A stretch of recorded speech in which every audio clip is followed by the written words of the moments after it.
Halo, selamat pagi semuanya. Nah, untuk pertemuan kita kali ini, lanjutan dari materi yang sebelumnya. Untuk pertemuan sebelumnya kan sudah belajar apa itu datum, data, kemudian apa itu populasi dan sampel. Nah, sekarang kita lanjut bagaimana itu untuk penyajian datanya. Nah, apa sih gunanya penyajian data ini gitu. Jadi kan penyajian data ini sebenarnya sangat penting. Tujuannya supaya mudah dipahami dan mudah untuk disimpulkan. Jadi ada beberapa bentuk penyajian data, bisa itu dalam bentuk tabel atau daftar. Contohnya seperti ini. Dalam tabel ini, dari sini kan bisa kita lihat bahwa ini adalah tabel keadaan guru SMK Negeri 1 menurut jenis kelamin dan tingkat pendidikan pada tahun 2019. Jadi di setiap tabel itu harus ada judul tabelnya, ini tabel apa gitu, supaya kita bisa tahu kan data yang kita baca ini mengenai apa, kan begitu. Nah, harus ada judul tabel, itu yang penting. Judul tabel boleh di atas, boleh juga di bawah. Nah, jadi tabel ini menjelaskan bahwa untuk tingkat pendidikannya ini ada 3, ada yang mulai dari D3, diploma, kemudian S1 dan S2. Jadi bisa kita ambil kesimpulan, jenis kelamin kalau untuk yang laki-laki, yang D3 itu ada 6 orang, yang S1 16, kemudian yang S2 itu ada 2. Jumlah seluruh laki-laki untuk guru SMK Negeri 1 itu adalah 24. Kemudian yang perempuan tingkat pendidikannya yang untuk diploma itu ada 2 orang, yang sarjana atau S1 itu ada 30 orang, kemudian yang S2 itu ada 4 orang. Jumlah perempuan, guru perempuan di SMK Negeri 1 itu adalah 36 orang.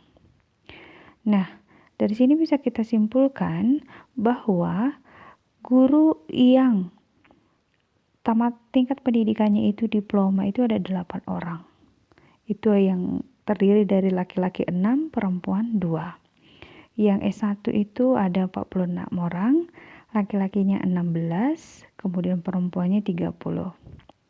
Dan yang S2 itu ada 6 orang. Itu terdiri dari laki-lakinya ada 2 orang, perempuannya ada 4 orang. Jadi bisa disimpulkan bahwa jumlah seluruh guru di SMK Negeri 1 itu adalah 60 orang. Nah, begitulah kita kalau ingin membaca tabel seperti itu. Jadi kan lebih mudah bisa diambil kesimpulannya. Tapi ingat, tabel itu harus ada judulnya supaya kita tahu bahwa yang kita baca itu data mengenai apa. Seperti itu. Nah, sekarang kalau untuk menyajikan data itu bisa itu dalam bentuk diagram atau grafik. Dan jenis-jenis diagram yang umum digunakan dalam penyajian data itu yaitu yang pertama yang paling sering, ini sudah paling sering mulai dari SMP kali ya, ada diagram batang, kemudian ada diagram garis, nah kemudian ada diagram lingkaran.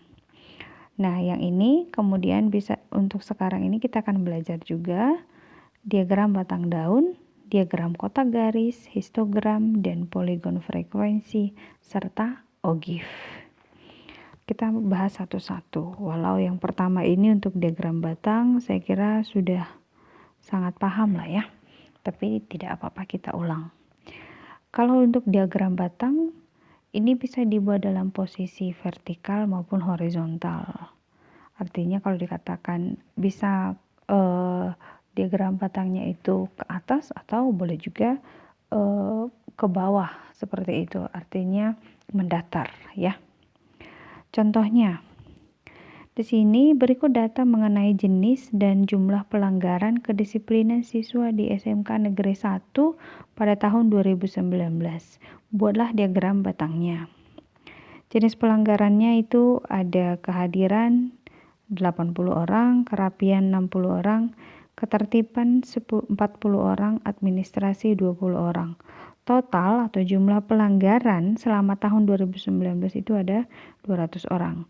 Nah, ini kan tabel. Kalau kita ingin sajikan dalam bentuk diagram, nah kita buat seperti ini kira-kira ya. Jumlah pelanggarannya, kemudian yang ini sebagai jenis pelanggarannya. Ini kita buatkan dia secara vertikal ke atas ya, jenis pelanggaran. Kalau dia ingin buatnya secara horizontal atau mendatar, yang jenis pelanggaran di sini, kemudian jumlahnya menjadi di sini. Seperti itu, dibalik ya. Oke, kita coba untuk mengerjakan yang pertama itu. Kalau yang sering saya amati ya, kalau untuk membuat grafik seperti ini, sering itu antara 20 dan 40, ini jaraknya ini, sebenarnya kamu harus lihat 20 dengan 40 jaraknya berapa? 20. 40 ke 60 juga 20, 60 ke 80 juga 20, kan begitu. Seharusnya kan sama toh. Kadang sering itu dibuatnya 40 di sini, suka-suka hatinya doang. 60 tiba-tiba sudah di atas, begitu. Itu sebenarnya kan salah kan? Karena kalau memang jaraknya sama, maka untuk penulisannya juga, gambarnya juga harus sama. Karena itu nanti akan mengubah bentuk. Itu sangat berpengaruh, bentuknya jadi berubah nanti. Jadi hal-hal sederhana seperti ini juga kamu harus perhatikan. Kalau misalkan kamu mulai 20, jangan misalkan 20-nya langsung dari sini, seperti itu. Jadi harus sama ya, konstan gitu. Jangan suka-sukanya aja membuat ukurannya. Kalau misalkan dalam bukumu kamu buat dalam buku petaknya kamu buat jarak-jarak 2 kotak, ya sama seperti itu karena memang skalanya sama. Begitu ya. Nah, oke, kita tuliskan aja dulu yang pertama. Tadi di situ ada kehadirannya 80 kan? Kehadiran 80. Kita tulis dulu di sini kehadiran. Sini kehadiran. Kemudian ada kerapian, ketertiban, administrasi. Sini, ini singkat aja ya, supaya tidak terlalu lebar. Tadi di sini adalah kehadiran aja. Kemudian ini kerapian, kemudian ketertiban, kemudian yang terakhir adalah administrasi. Nah, untuk kehadiran, tadi kehadiran itu ada 80. Maka kita ambil dia di sini 80, kehadirannya 80. Ini dia. Kemudian kerapiannya itu 60. Kerapian 60. Seperti ini. Kemudian ketertiban 40. Ketertiban 40. Administrasi itu ada 20.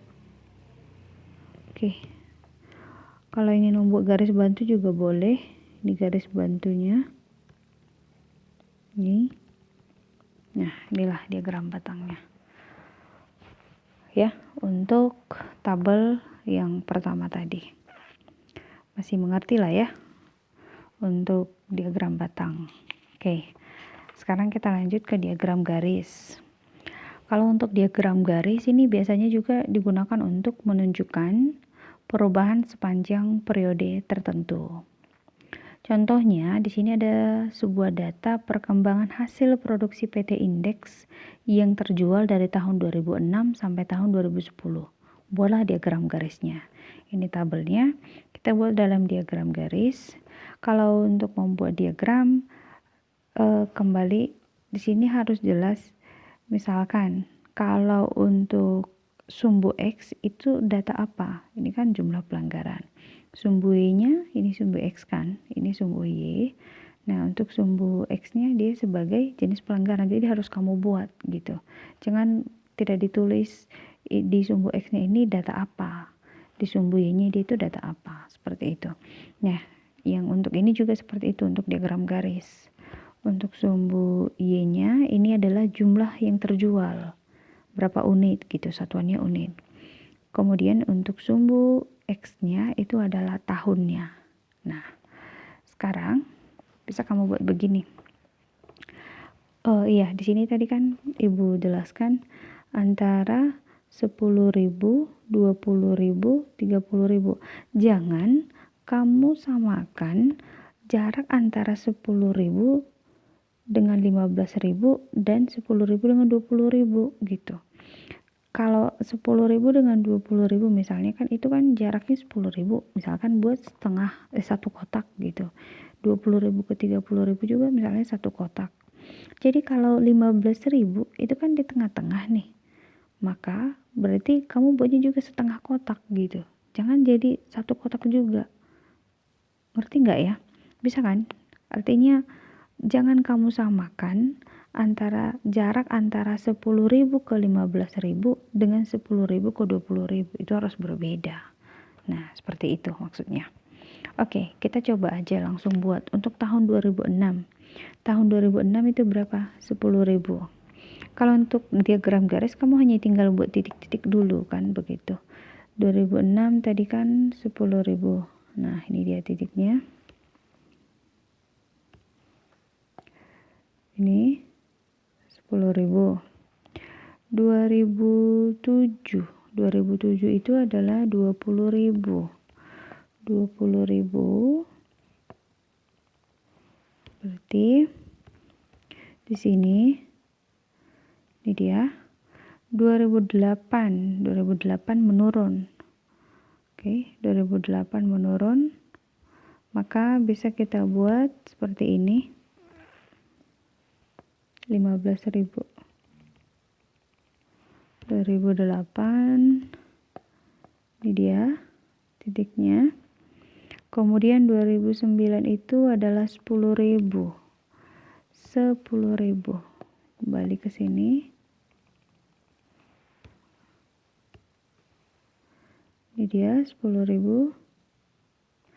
Kemudian yang terakhir 2010 itu adalah 30.000.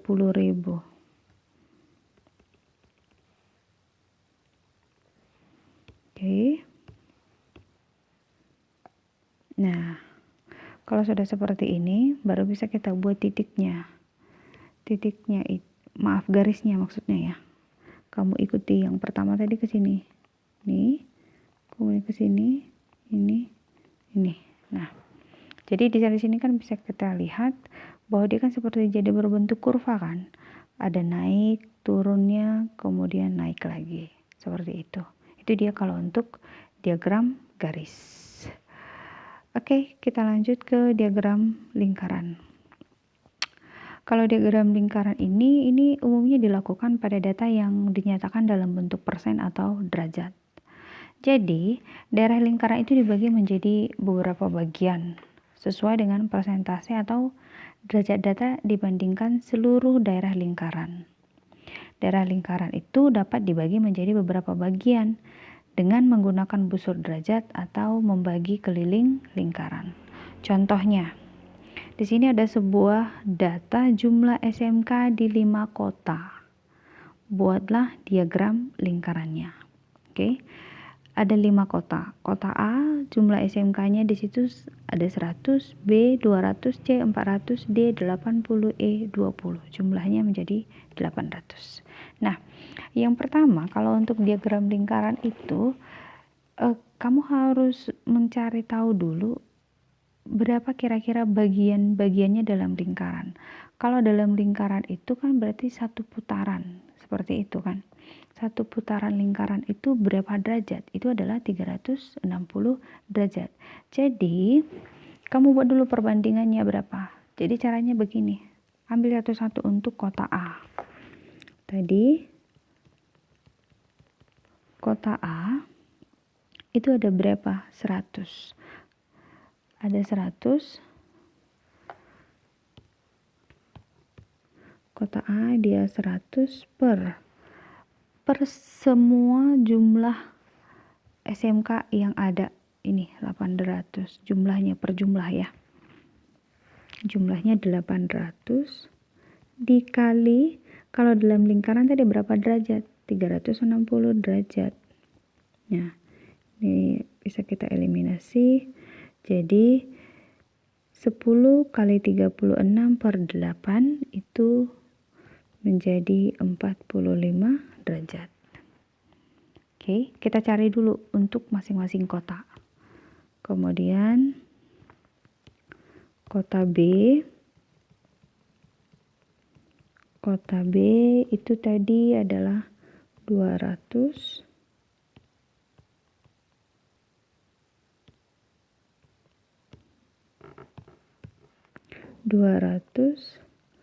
per 800 tetap dikali 360 derajat sama dengan, ini hasilnya menjadi 90 derajat. Kota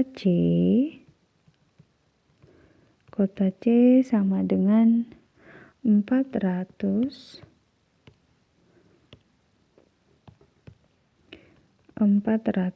per 800 dikali 360 derajat.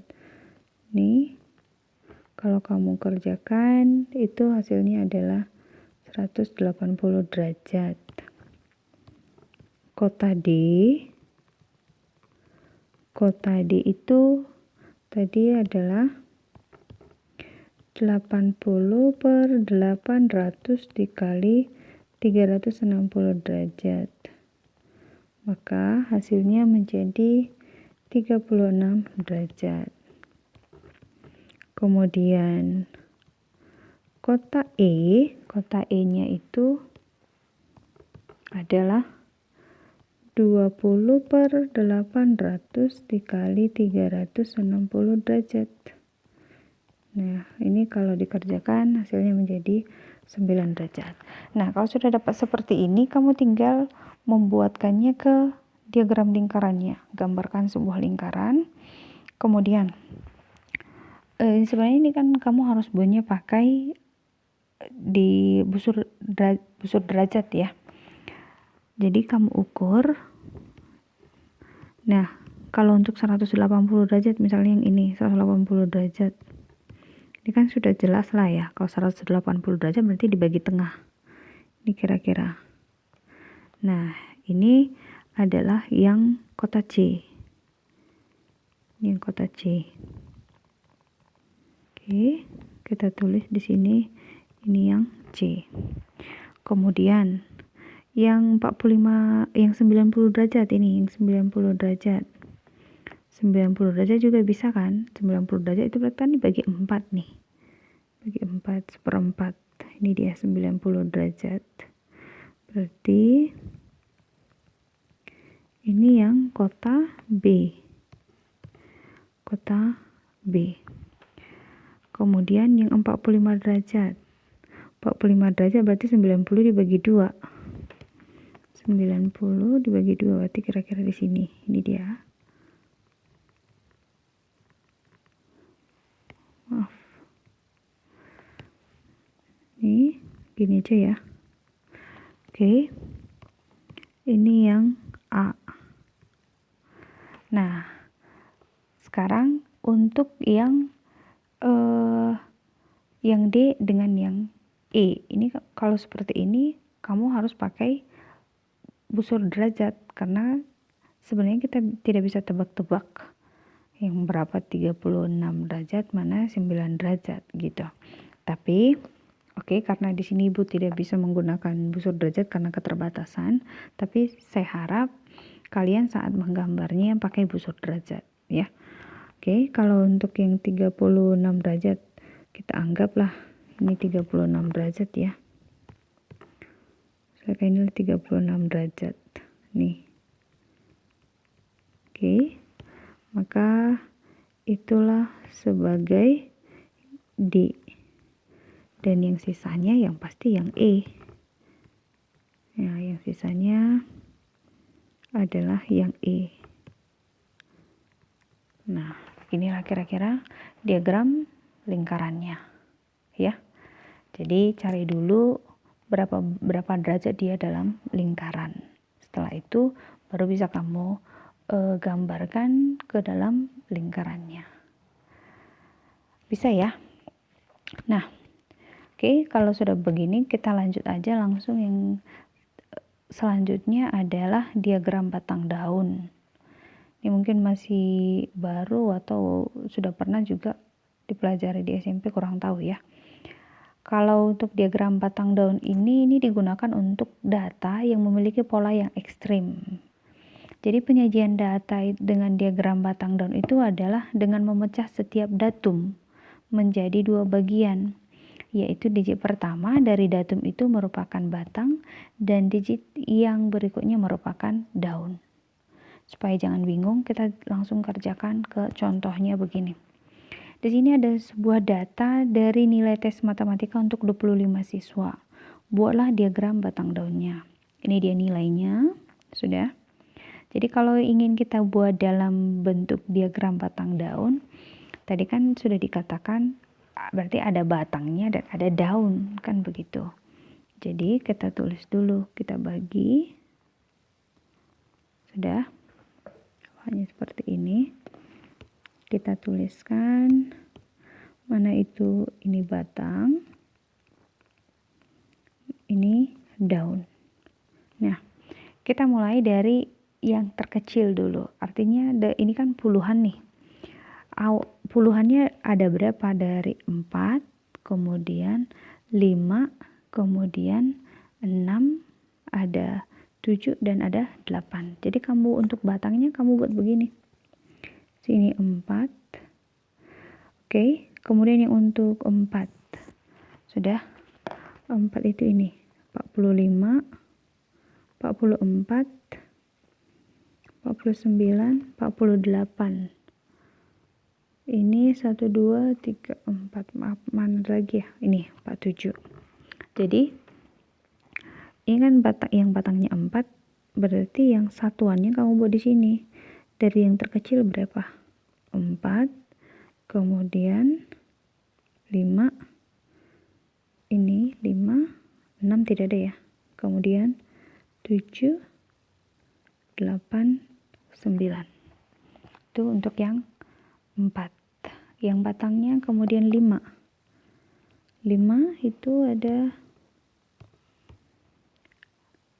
ini 1, 2, 3, 4, 5. Sama ya, 5. Yang terkecil dimulai dari ini 3. 3, kemudian 5, kemudian 6 ada 2, kemudian yang terakhir 8. Oke, selesai untuk yang batang 5. Sekarang batang 6. Batang 6, 1, 2, 3, 4, 5, 6, 7. Oke, ada 7 ya. Oke, jadi kita tuliskan di sini yang terkecil itu adalah 0. 0-nya itu ada 2. Kemudian 61. 1, 3, kemudian 4, 5, 6. Oke. Untuk batang 7, kita lihat yang batang 7. Pakai ini aja. Yang 7, 1, 2, 3, 4, 5. 5 juga. Berarti kita lihat yang batang 7 yang terkecil itu adalah 1, kemudian 2, kemudian 4, 5, dan 7. Oke, yang terakhir yang batang 8. Yang batang 8 berarti di sini batang 8 1, 2, tinggal 2 ya. Oh iya, satu lagi 3, berarti ada 3, kita tulis dia menjadi 1, 1, terakhir tadi 6. Oke, selesai. Jadi seperti inilah bentuk dari diagram batang daun ya, gampang. Nah, untuk materi kita untuk pertemuan kali ini sampai di sini dulu. Untuk tugasnya nanti Ibu akan berikan. Silakan langsung dikerjakan. Jadi seperti ini, setiap Ibu memberikan materi, semua materinya itu harus kamu pindahkan ke catatan. Kemudian kalau ada tugas, setiap tugas itu kamu kerjakan di buku tugas. Jadi ibaratnya kamu punya 2 buku. Dan untuk pertemuan berikutnya, biasanya Ibu akan, misalnya kan pertemuan ini nih, Ibu berikan tugas. Nah, untuk pertemuan berikutnya, Ibu akan memberikan jawaban atau pembahasan dari materi yang sebelumnya. Nah, jadi di buku catatanmu harus ada juga soal dari tugas tersebut lengkap dengan jawaban yang sudah Ibu berikan. Seperti itu. Jadi mudah-mudahan bisa. Nanti ada waktunya Ibu akan mengumpulkan catatanmu dan buku tugasmu. Artinya Ibu ingin memastikan apakah selama ini kamu mengikuti pembelajaran online ini dengan baik atau tidak. Oke, sampai di sini dulu. Terima kasih atas perhatiannya. Kalau ada yang kurang jelas atau misalkan ada penjelasan Ibu yang salah, boleh dikonfirmasi melalui WA Group. Oke, terima kasih untuk semuanya. Selamat pagi.